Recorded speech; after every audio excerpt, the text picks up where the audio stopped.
tayo sa part 4 ng X5D piano. Explore tayo ng piano para makita nyo kung gaano kagaling ang keyboard na to kahit luma na. Okay, start na tayo para hindi sayang oras, no? So this one, pang ano to, pang 10. Right, part 4 na tayo. Then pang 10, number 10. Okay, so ito yung next piano. Parang electric piano is piano ang ginamit ko, pero yung engine,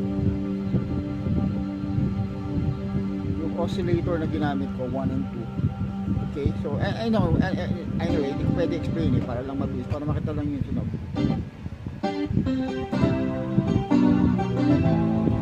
Okay,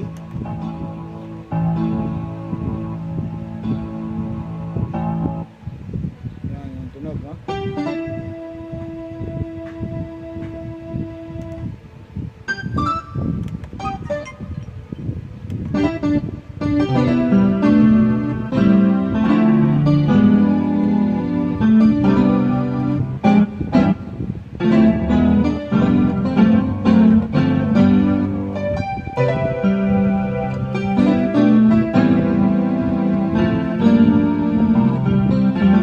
Guys, wala akong pedal talagang pure ano lang yan. Yan yung piano. Number 10.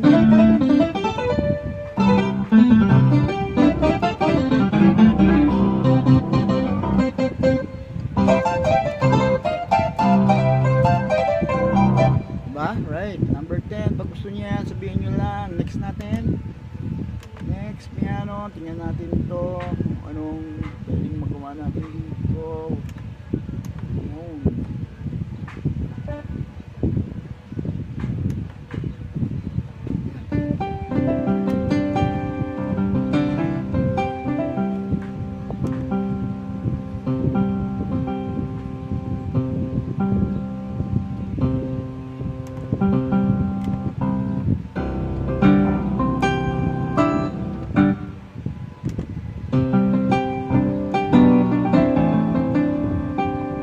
Okay, this is number 11 na piano.